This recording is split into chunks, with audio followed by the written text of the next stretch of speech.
Yavaş. Yo baba.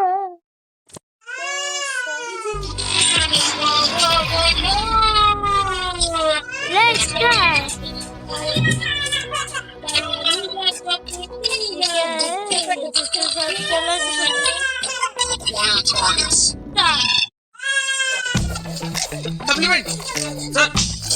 No it all वाले investors के लिए एक गांव था, नाम था ढोलकपुर। बड़ा ही शांत और सुंदर गांव था। लोग हमेशा खुशी से झूमते थे क्योंकि उस गांव में रहता था महाराज रायस्टार, जो अपने गांव के लिए एक शेर था जो कभी अपने लोगों के साथ गलत होने नहीं देता था।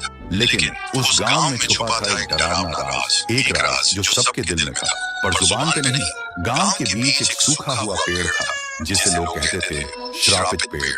ना कोई उसके पास जाता, ना कोई उससे आंख मिलाता।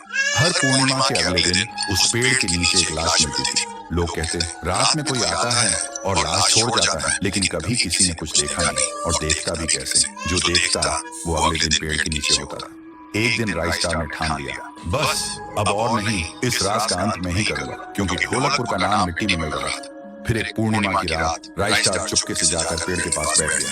रात के 2 बजे एक आवाज आई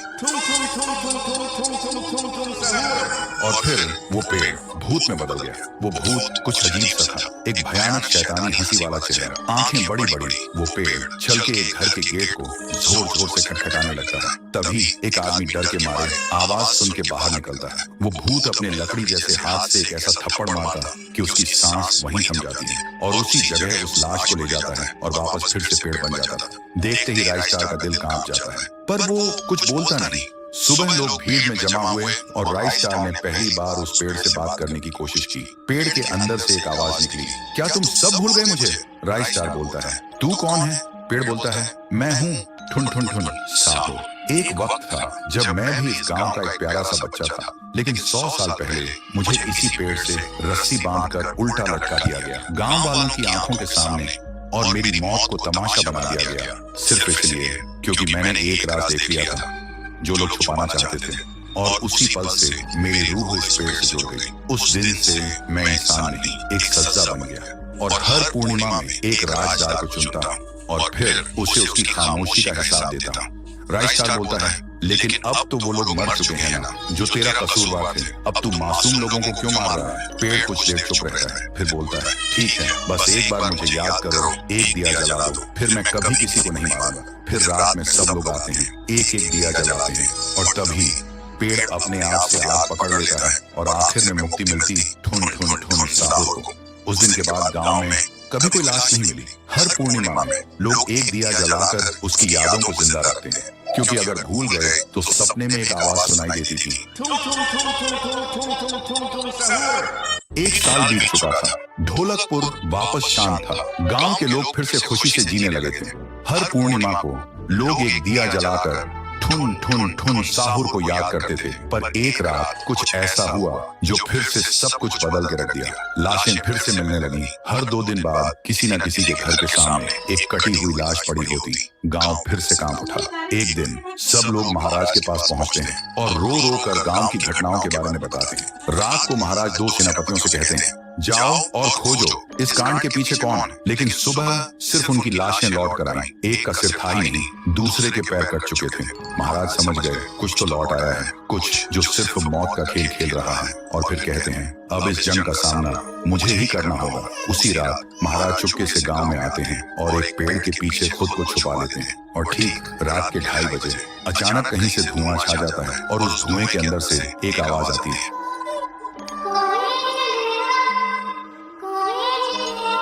और फिर धुएं के बीच से निकलती है एक गुड़िया, गोल आंखें, एक बेजान सी मुस्कान, लेकिन चेहरा मौत का पैगाम।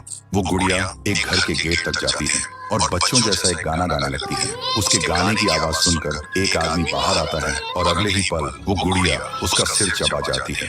वो आदमी तड़प तड़प के वहीं जमीन पर गिर जाता है। महाराज सब कुछ देखते हैं, उनकी आंखें भर जाती हैं। उन्हें समझ आ जाता है इसके सामने जाना मतलब खुद का अंत लिखना है। अगली सुबह गांव के लोग इकट्ठा होते हैं। महाराज कहते हैं ये पिछले भूत से भी ज्यादा डरावनी है। इसे सिर्फ वही हरा सकता है जो मौत को पहले ही हरा चुका है। और फिर एक पूर्णिमा की रात सब लोग दिया जलाकर पुकारते हैं, आप वापस आइए, आपके बिना ये गांव जिंदा तो है पर जीने जैसा नहीं। तभी एक आवाज गूंजती है और उसी देह की आग से एक जलता हुआ पेड़ बनने लगता है और उसी पेड़ में से ठुन ठुन ठुन साहुर निकलता है। तभी फिर से वही धुआं छा जाता है और उसके साथ ही एक आवाज।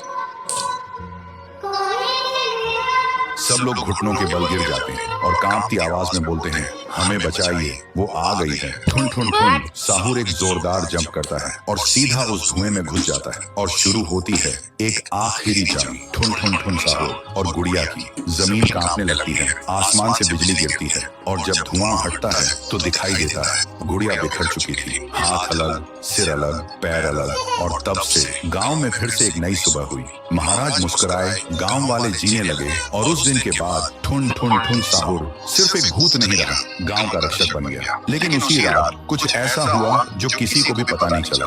गुड़िया का सिर, हाथ, पैर अपने आप जुड़ने लगे थे और फिर वो वहां से चली गई। तो लगभग 150 साल पहले की बात है। ढोलकपुर गांव के एक कोने में एक परिवार रहता था। एक महीना बीत गया था। पीहू के डर ने गांव के लोगों को पागल कर दिया था। कोई स्कूल नहीं जा रहा था। बच्चे खिड़कियों से पीछे छुप के बाहर झांकते थे।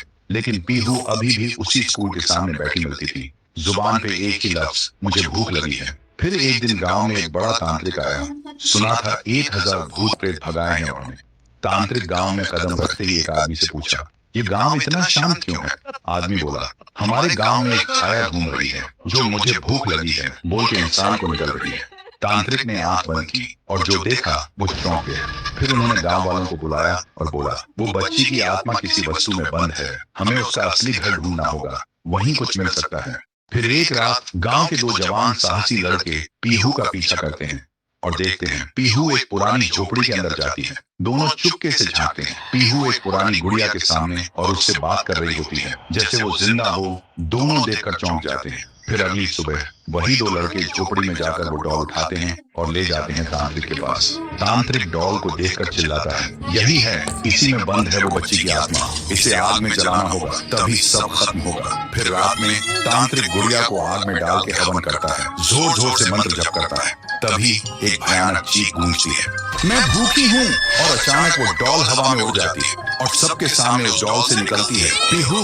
और जिन लोगों ने उस डॉल को छुआ था उनके शरीर एक एक करके पंडित जैसे फट जाते हैं। ये सब देखकर तांत्रिक भागने लगता है लेकिन अचानक रास्ते बंद हो जाते हैं। वो पलट के देखता है, उसके सामने खड़ी होती है पीहू और वो बोलती है, तू मुझे जलाना चाहता था, अब तू जल। एक ही सेकंड में तांत्रिक के शरीर में आग लग जाती है और वो जलकर राख हो जाता है। उस रात के बाद गांव वालों को सब समझ आ गया था। पीहू ने सिर्फ उन्हीं को मारा जिन्होंने उसे दर्द दिया था, भूखा छोड़ा था, बाकी सब लोग ठीक थे। अगली सुबह गांव के सब लोग पीहू के सामने खाना लेकर आए और रो पड़े।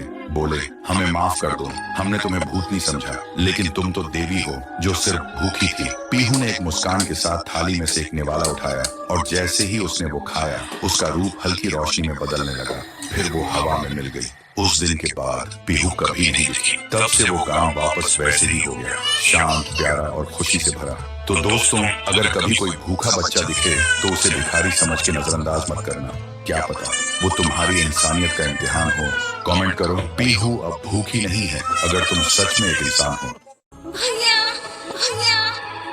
बहन की चीख सुनते ही साहुर बिना कुछ सोचे सूखे पेड़ के अंदर से निकलता है और सीधा उस आवाज की तरफ चल पड़ता है। उधर शांतिपुर गांव में रात के अंधेरे में लोगों में अफरा तफरी मच गया था। गुड़िया अब एक विशाल रूप ले चुकी थी, पूरे गांव में तांडव मचा रही थी, लोगों को पैर से कुचल रही थी। हर तरफ सिर्फ लोगों की चीख गूंज रही थी। पीहू अभी भी जमीन पे पड़ी होती है, उसकी रूह धीरे धीरे मिट जा रही होती है। तभी तुम साहुर आता है और अपनी बहन को जमीन पर पड़ा देखकर उसकी आंखों से एक बार फिर आंसू टपकने लगते हैं। पीहू थोड़ा कांप के उठती है और कमजोर आवाज में पूछती है, तुम कौन हो? साहुर बोलता है, मैं तेरा भाई साहुर। पीहू का गला भर आता है और बोलती, भैया तुम यहाँ कैसे? साहुर कहता है, मेरी बहन ने पुकारा, मैं कैसे ना आता? फिर साहुर अपनी जादुई छड़ी घुमाता है और आसमान से एक तेज रोशनी पीहू पर आ गिरती है। उसी पल पीहू की सारी शक्ति फिर से लौट आती है। तभी गुड़िया तेजी से वही गाना गाने लगती है। उसकी आवाज से पूरा गांव कांप उठता है। साहुर बोलते हैं, इसे तो एक बार मैं खत्म कर चुका था, फिर ये यहाँ कैसे? फिर साहुर गांव के लोगों को एक खाली मैदान में इकट्ठा करता है और एक कवच के अंदर सबको सुरक्षित कर देता है और एक बार फिर से आसमान चमकने लगता है। साहुर गुड़िया को मौत के घाट उतारने लगता है।